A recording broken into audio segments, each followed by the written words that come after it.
بسم اللہ الرحمن الرحیم نحمدہ ونصلی علی رسولہ الکریم اما بعد۔ اس سے پہلے ایک مجلس میں وضو کرنے کا طریقہ اور اس کے ضروری احکام و مسائل کا بیان ہوا تھا۔ اب اس کے بعد یہ بھی جاننا چاہیے کہ وضو کو کون کون سی چیزیں توڑ دیتی ہیں۔ ان میں سے ایک چیز ہے پاخانہ، پیشاب اور ہوا جو پیچھے سے نکلے، اس سے وضو ٹوٹ جاتا ہے۔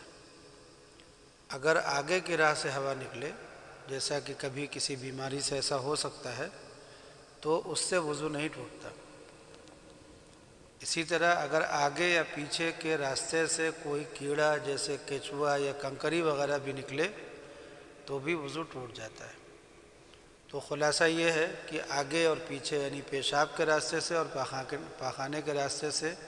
کچھ بھی نکلے تو وضو ٹوٹ جائے گا، سوائے اس کے کہ اگر آگے کے راستے سے ہوا نکلی ہو، جیسا کہ کبھی ہو سکتا ہے، تو اس سے وضو نہیں ٹوٹتا۔ اسی طرح سے جسم کے اندر کہیں بھی کوئی زخم ہو، پورے جسم میں، سر میں، پیٹھ میں، پیٹ میں، کہیں بھی کوئی زخم ہو، اس میں سے کیڑا نکل آئے یا کان سے کیڑا نکلے یا زخم میں سے کچھ گوشت کٹ کر کے گر پڑے لیکن اس کے ساتھ خون نہیں نکلا تو وضو نہیں ٹوٹتا۔ اور اگر خون نکلے بدن سے، کہیں سے بھی، کسی بھی جگہ سے پیپ نکلے، خون نکلے، تو وہ اس سے وضو ٹوٹ جاتا ہے۔ اگر کسی کی آنکھ میں کوئی پھنسی وغیرہ تھی، تکلیف تھی، اور اس کی وجہ سے آنکھ سے پانی نکلا تکلیف کی وجہ سے، یا ایک تو ہوتا ہے کوئی غم کی وجہ سے رویا ہو یا کہیں درد ہوا اور اس کی وجہ سے رویا تو آنسو نکلا، وہ آنسو تو پاک ہوتا ہے۔ لیکن اگر آنکھ میں ہی کوئی تکلیف تھی اور اس کی وجہ سے، اس تکلیف کی وجہ سے پانی نکلا ہو تو وہ پانی جو ہوتا ہے ناپاک ہوتا ہے، اس سے وضو ٹوٹ جاتا ہے اور اس کو دھونا بھی ضروری ہے۔ ایسے ہی اگر نکسیر پھوٹ گئی، خون نکل آیا، یا پھوڑے پھنسی سے کسی طرح سے خون نکلا تو اس سے بھی وضو ٹوٹتا ہے۔ لیکن خون نکلنے کے معاملے میں یہ مسئلہ ذہن میں رکھنا چاہیے کہ خون سے وضو تبھی ٹوٹتا ہے جب وہ خون نکل کر کے بہہ جائے، یا اتنا نکلے کہ بہہ سکتا ہو، اگرچہ بہنے کی نوبت نہ آئی ہو لیکن بہہ سکتا ہو۔ اگر نکلا اور زخم کے منہ ہی پر خون رہ گیا، رکا رہ گیا، تو اس سے وضو نہیں ٹوٹتا۔ اسی طرح سے اگر جمع ہوا خون ناک سے نکلا پھٹکی کی طرح سے، یا منہ سے نکلا، جیسے قے کچھ ہوئی، تھوڑی بہت قے ہوئی اور اس میں جمع ہوا خون نکلا، تو اس سے وضو نہیں ٹوٹتا۔ لیکن بہتا ہوا خون بدن کے کسی بھی حصے سے نکلے گا تو اس سے وضو ٹوٹ جاتا ہے۔ اسی طرح سے کان کے اندر اگر کوئی زخم ہو اور اس کی وجہ سے دانہ ہو اور ٹوٹ جائے تو جب تک خون پیپ سوراخ کے اندر اس جگہ تک رہے جہاں پانی پہنچانا غسل کرتے وقت فرض نہیں ہے، تب تک تو وضو نہیں ٹوٹا۔ لیکن اگر وہ تھوڑا اس سے باہر آ گیا، اس حصے تک آ گیا جہاں تک پانی پہنچانا فرض ہوتا ہے، تو وضو ٹوٹ جاتا ہے۔ ایسے ہی کبھی کبھی ایسا بھی ہوتا ہے کہ کسی کے بدن میں کوئی پھوڑا یا چھالا ہوتا ہے، اوپر سے چھلکا نوچ دیتے ہیں لوگ اس کا، نیچے خون پیپ دکھائی دینے لگتا ہے لیکن وہ بہتا نہیں ہے، تو اگر بہتا نہیں ہے تو وضو نہیں ٹوٹا، لیکن اگر بہہ گیا تھوڑا سا بھی تو وضو ٹوٹ جاتا ہے۔ ایک مسئلہ یہاں پہ اور بہت یاد رکھنے کا ہے، وہ یہ ہے کہ کبھی کبھی کسی کو پھوڑے پھنسی سے تھوڑا سا خون نکلتا ہے اور وہ کپڑا جو پہنے ہوئے ہیں اس پہ پہنچ جاتا ہے، تھوڑی دیر کے بعد پھر تھوڑا سا خون نکلتا ہے، پھر وہ پہنچ جاتا ہے، پھر نکلتا ہے، پھر پہنچ جاتا ہے، تو کپڑے میں تو بہت زیادہ خون لگ جاتا ہے، لیکن کبھی بھی وہ دانے سے ایک ساتھ نہیں نکلتا، زیادہ کہ اتنا نہیں نکلتا کہ بہہ سکتا ہو، تو پھر اس خون کے نکلنے سے وضو نہیں ٹوٹتا، اور وہ خون ناپاک بھی نہیں ہوتا، لہٰذا اگر کسی کے کپڑے پر اس طرح تھوڑا تھوڑا خون بہت زیادہ سا بھی لگ گیا ہو تو وہ کپڑا گندا تو ہے مگر ناپاک نہیں ہے۔ یہ ایک مسئلہ ذہن میں رکھنے والا ہوتا ہے۔ ایک مسئلہ اور ہوتا ہے،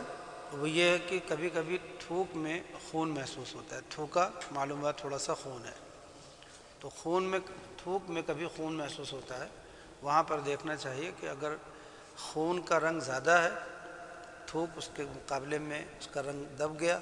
تب تو وضو ٹوٹ جاتا ہے۔ لیکن اگر تھوک کا رنگ غالب ہے، یعنی سفیدی غالب ہے، اور خون کا رنگ کم ہے، تو پھر وضو نہیں ٹوٹا۔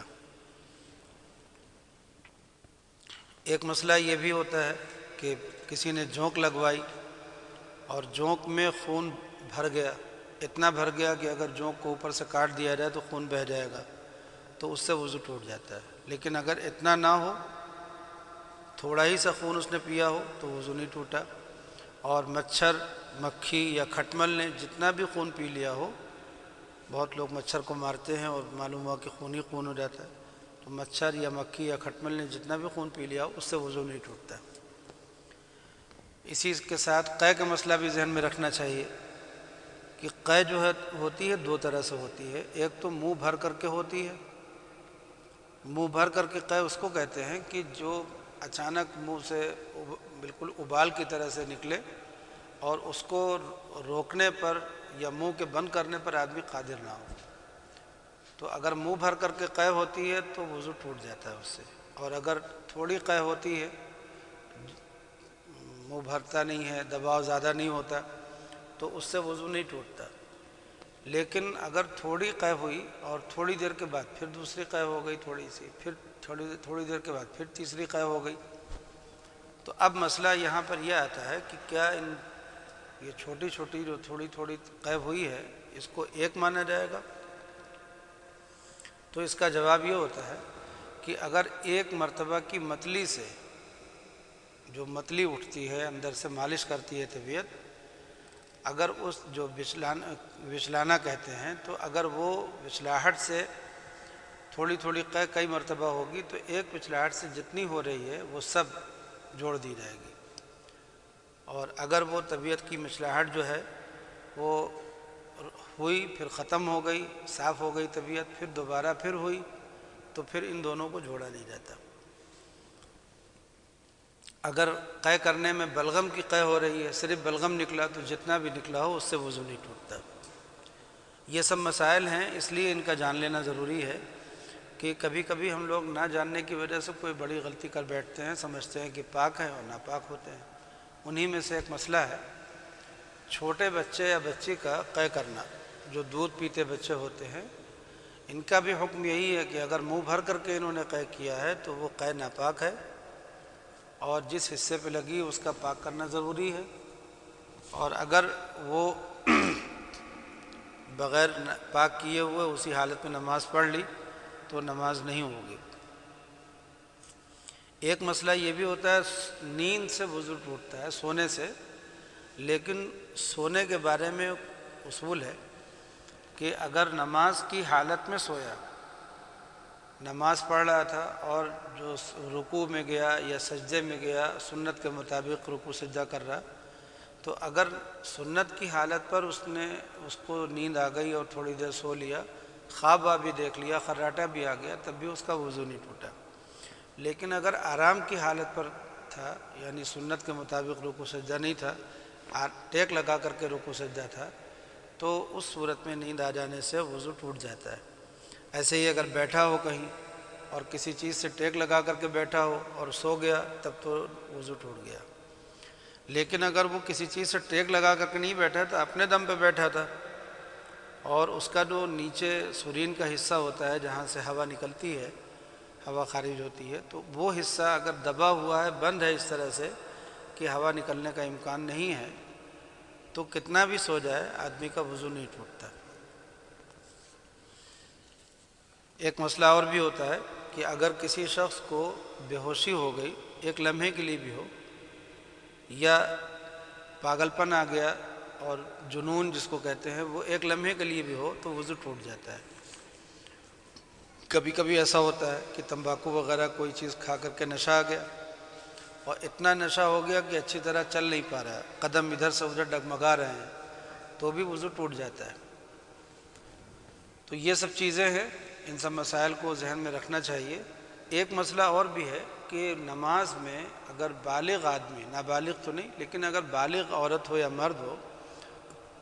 اور وہ جنازے کی نماز نہ ہو، اس کے علاوہ کوئی نماز ہو، نفل نماز، وتر نماز، فرض نماز، تو بالغ ہو اور جنازے کی نماز نہ ہو، یہ دو قاعدے ہیں، تو کھلکھلا کر ہنسنے سے، زور سے ہنس جانے سے، ہنسی نکل جانا اس کو کہتے ہیں کہ خود بھی آدمی اپنی آواز سن لے اور پاس والے بھی سن لیں، تو اس طرح قہقہا لگا کر کے ہنسنے سے وضو بھی ٹوٹ جاتا ہے، نماز بھی ٹوٹ جاتی ہے۔ اور اگر قہقہا لگا کر کے نہیں ہنسے، یعنی صرف اتنی ہنسی ہے کہ خود سن لیا، تو نماز تو ٹوٹ جائے گی، وضو نہیں ٹوٹتا۔ اور مسکرانا جس میں کوئی آواز نہ نکلے، تو مسکراہٹ سے نہ وضو ٹوٹتا ہے نہ نماز ٹوٹتی، لیکن اگر ہنسی میں دانت کھل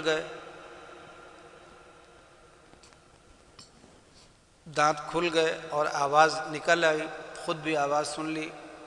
تو وضو تو نہیں ٹوٹا لیکن نماز ٹوٹ گئی۔ اور اگر اتنی آواز نکل گئی کہ آس پاس والوں نے بھی سن لیا، تو پھر وضو بھی ٹوٹ جاتا ہے۔ یہ مسئلہ خوب اچھی طرح ذہن نشین کر لینا چاہیے۔ ایک مسئلہ یہ بھی ہوتا ہے کہ کبھی وضو کرنے کے بعد مرد عورت کو چھو لے یا عورت مرد کو چھو لے، اور اس کی وجہ سے آگے کے راستے سے ایک پانی جیسی چیز نکلتی ہے، لیسدار، جس کو مزی بولتے ہیں، وہ پانی جیسی چیز اگر نکل آئی شہوت کی وجہ سے، تو اس سے بھی وضو ٹوٹ جاتا ہے، اور اس کا حکم پیشاب کی طرح ہوتا ہے، یعنی جس حصے پہ وہ پانی لگا ہے اتنا حصہ پاک کرنا بھی ضروری ہے۔ بعض عورتوں کو لیکوریا کی دقت ہوتی ہے، لیکوریا میں ایک پانی جیسی کوئی چیز آتی رہتی ہے، تو اس میں حکم یہی ہے کہ اگر مسلسل آتی رہتی ہو اور اتنا لمحہ نہ ملتا ہو کہ وہ وضو کر کے نماز پڑھ سکے، تب تو پھر وہ معذور کے احکام میں چلی رہے گی، اس کا حکم الگ ہو جائے گا۔ لیکن اگر مسلسل نہیں آتا، کبھی کبھی وہ پانی آتا ہے، تو پھر احتیاط کا تقاضا تو یہ ہے کہ اس کو مان لیا جائے کہ اس سے بھی وضو ٹوٹ جاتا ہے، اور اس کے ساتھ بھی معاملہ وہی مزی والا کرنا چاہیے۔ حالانکہ بعض علماء نے اس میں گنجائش بھی رکھی ہے، تو اس لیے لیکوریا والے مسئلے میں خوب اس کا بھی مسئلہ ذہن میں رکھنا چاہیے۔ ایک مسئلہ اور ہے، تھوڑا شرم والا مسئلہ ہے مگر ہے ضروری ہے، کہ مرد کا پیشاب والا مقام عورت کے پیشاب والے مقام سے اگر چھو جائے اور کچھ بھی نہ نکلے، کوئی پانی وانی نہ نکلے، صرف چھو جائے، درمیان میں کوئی کپڑا نہ ہو، تو اس سے بھی وضو ٹوٹ جاتا ہے۔ یہ مسئلہ عام طور پر لوگ نہیں جانتے۔ ایسے ہی اگر عورت نے اپنی شرم کی جگہ کو، اپنے پیشاب کی جگہ کو دوسری عورت کی پیشاب کی جگہ سے ملایا، حالانکہ یہ بے حیائی کا کام ہے اور گناہ ہے، مگر اگر کسی نے ایسا کر لیا تو اس سے بھی وضو ٹوٹ جاتا ہے۔ ایک مسئلہ لوگ عام طور پہ نہیں جانتے اور مشہور یہ ہو گیا کہ اگر وضو کرنے کے بعد کسی کے سطر دیکھ لیا یا اپنی سطر دیکھ لیا تو وضو ٹوٹ جاتا ہے۔ یہ مسئلہ غلط ہے۔ صحیح بات یہ ہے کہ اگر کوئی آدمی ننگے ہو کر کے نہائے، اور جیسا کہ ایسا استنجا خانہ، غسل خانہ ہو جس میں چاروں طرف سے دیواریں اونچی ہوں اور بے پردگی کا احتمال نہ ہو، اور اس نے ننگے ہو کر کے نہا لیا، تو اس میں وضو بھی کر لیا، اب باہر نکلے، کپڑا پہن کر کے باہر نکلا، تو اس صورت میں اس کو نہانا، اس کو دوبارہ وضو کرنا نہیں ہے، بلکہ وہی وضو کافی ہے۔ یہ ایسا مشہور ہو گیا ہے کہ اپنی سطر یا دوسرے کی سطر کھلی دیکھ لینے سے وضو ٹوٹ جاتا ہے، ایسا نہیں۔ ہاں، سطر دیکھنے کے بعد اگر پانی نکل آیا تھوڑا، جس کو مزی بولتے ہیں، تو پھر وضو ضرور ٹوٹ جائے گا۔ ایک مسئلہ اور اسی مناسبت سے ذہن میں رکھنا چاہیے کہ بعض لوگ وضو کر لیا، نماز پڑھ لیا، اور اس کے بعد کچھ دیر کے بعد، کچھ مدت گزر گئی، وقت گزر گیا، پھر اب اگلی نماز کے لیے جب کھڑے ہوئے تو ان کو یاد نہیں آتا کہ ان کا وضو ٹوٹا ہے کہ نہیں ٹوٹا ہے. تو اس میں حکم یہ ہے کہ اگر اچھی طرح یاد ہو کہ ٹوٹا ہے تب تو مانا جائے گا کہ ٹوٹ گیا ہے. لیکن اگر اچھی طرح یاد نہیں ہے، یقین کے ساتھ آدمی نہیں کہہ پا رہا ہے کہ میرا وضو ٹوٹ ہی گیا ہے، اس کو اپنا وضو ٹوٹنا یاد نہ ہو، تو پھر اس کا وضو باقی سمجھا جائے گا، نماز اس سے درست ہو جائے گی. لیکن بہتر یہ ہے کہ وضو پھر سے کر لے، اس لیے کہ نیا وضو کر لینے سے ثواب بھی ملے گا اور جو شک دل میں پیدا ہو جاتا ہے وہ شک دور ہو جائے گا. وضو بغیر وضو کے قرآن مجید چھونا درست نہیں ہے. پڑھ تو سکتے ہیں لیکن چھونا درست نہیں ہے. تو اب جن لوگوں نے جو وضو کرنے کے مسائل کا جو بیان ہو رہا تھا، اس میں خلاصہ یہ ہے کہ ان سب چیزوں سے وضو ٹوٹ جاتا ہے. اور یہ مسائل ہیں، ان مسائل میں اگر کوئی مسئلہ اچھی طرح نہ سمجھ میں آیا ہو تو پریشان ہونے کی ضرورت نہیں ہوتی ہے. کسی مفتی سے اور جید عالم سے اس مسئلے کی تصدیق کر لینا چاہیے. مسئلے کو سمجھنے میں شرم نہیں کرنی چاہیے. اللہ تعالی ہم سب لوگوں کو دین کے تمام مسائل کو سمجھ کر کے اس کے موافق عمل کرنے کی توفیق عطا فرمائے. اب اس کے بعد انشاءاللہ غسل کا بیان ہوگا، تیمم کا بیان ہوگا کہ نہانے کا شرعی طریقہ کیا ہے، ایسے ہی تیمم کرنے کا صحیح طریقہ کیا ہے، ایسے ہی پاکی ناپاکی کے مسائل ہیں ان کا بھی بیان ہونا ہے. مردوں کے لیے پاکی ناپاکی کے مسائل کیا ہے، عورتوں کے لیے ناپاکی کے اور پاکی کے مسائل کیا ہیں. تو یہ سب ضروری مسئلے ہیں، ان کا بیان انشاءاللہ آگے ہونا ہے. آپ حضرات نے جس طرح یہ مجلس پوری سنی ہے ایسے ہی وہ ساری مجلسیں بھی سن لیں تو دین کا بنیادی اور ضروری علم حاصل ہوتا رہے گا. اللہ تعالیٰ توفیق دے. وآخر دعوانا الحمدللہ.